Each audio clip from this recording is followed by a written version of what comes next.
My greatest book, Think and Grow Rich, was written in the White House in 1933 in the most intense surrounding of negative attitude I've ever witnessed in my entire life, which is evidence, I think, of the fact that there are ways and means of maintaining a positive mental attitude even though you're surrounded with negative influences. The subject of a positive mental attitude is so very important.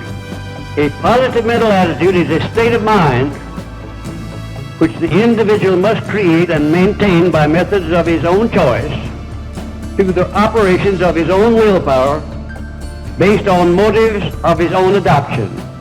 In the printed lesson on this subject, many suggestions are offered as to practical methods by which the individual may take possession of his own mind and develop the habit of directing the mind in a positive mental attitude. There are so many people in this world who can see the hole in the donut, but they cannot see the donut around the hole. One with a positive mental attitude sees the hole in the donut all right, but he also sees the donut around the hole.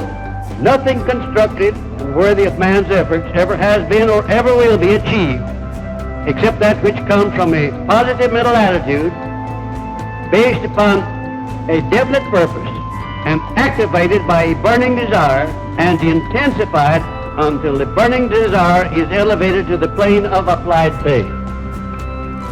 When it comes to wishes, everyone has a flock of them. When it comes to idle curiosity, everyone has a stock of it. When it comes to hopes, perhaps half of the people have hopes for unattained things or circumstances. Burning desire, only that small percentage of people who can be called successful ever feel the urge of this burning desire. Applied faith, only the leaders attain this degree of mind control, which can exist only in a positive mental attitude. Prayer brings positive results only when it is expressed in a positive mental attitude. The most effective prayers are those expressed by individuals who have conditioned their minds to habitually think in terms of a positive mental attitude. For a great number of years, it was a mystery to me as to why my prayers failed more often than they succeeded. When I found out the real cause, I discovered that I was in the habit of going to prayer only when I was in difficulty, when I wanted someone to bail me out.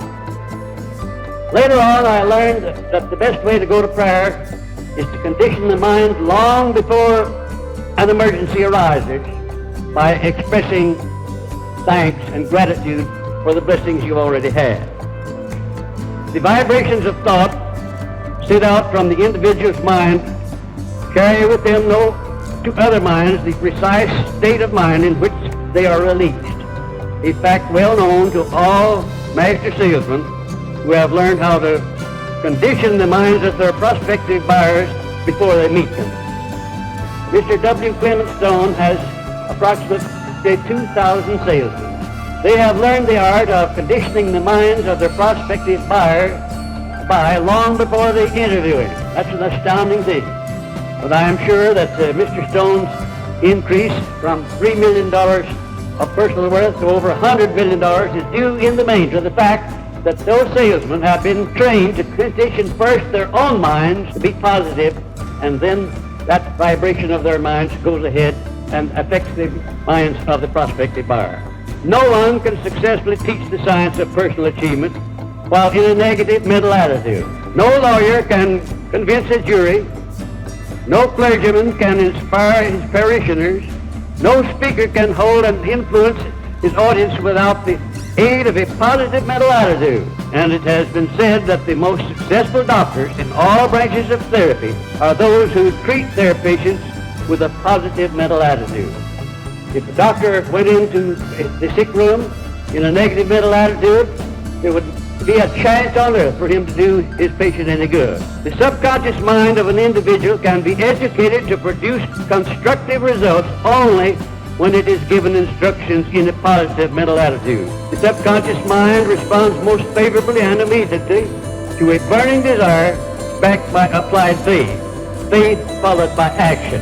Constructive mottos are often used by people who recognize what a powerful influence one's daily environment has on the maintenance of a positive mental attitude. When I was associated with R.G. Letourneau in 1942 and 43, I wrote over 3,000 positive mottos, and here are some of them. You can do it if you believe you can. And how true that is. Whatever it is that you're tackling, whatever your problem is, you can solve it if you believe you can. Do more than you are paid for, and soon you will be paid for more than you do. The person is worth most who requires the least amount of supervision, and how true that is. Remember, your only limitation is that which you set up in your own mind. You fix your own limitation. Nobody can fix it for you. The tone of your voice speaks louder than your words. Keep it pleasing, please. A negative mind spawns only negative ideas. And there's more wrapped up in that short sentence than appears on the line. A negative mind spawns only negative ideas. A real master salesman will not, under any circumstances, approach a prospective buyer until he has first conditioned his mind to be absolutely positive, because he knows that the prospective buyer will pick up his own vibrations and his own feelings and act upon them. The use made of one's time determines the space he occupies in the world.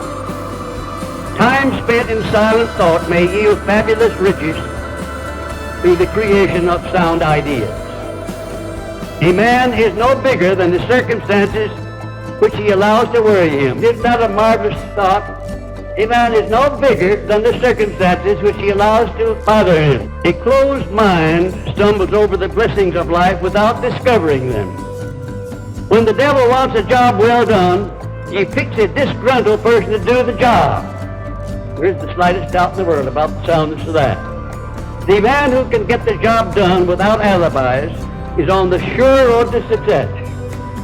Opportunity has the habit of getting in the way of the person with a positive mental attitude. A person with a positive mental attitude attracts opportunity, favorable opportunity, just like a magnet attracts steel filings. And is definitely. In reverse, a negative mental attitude repels opportunity. Opportunity has the habit of getting in the way of the person with a positive mental attitude. Isn't that a marvelous thought? Cooperation and friendship are two assets that can be had only by first giving them. No one can get to the top and remain there without taking others with him. Politeness begins at home, or it doesn't begin at all. It may not be your duty to return good for evil, but it is your privilege. Never guess when there is a way of knowing. When you do more than you are paid for, you put the boss on a limb. When you do less, you put yourself on a limb. Faith will bridge all rivers of doubt, so one may pass over safely. A spider spinning its web has more definiteness of purpose than has most men. And how true that is.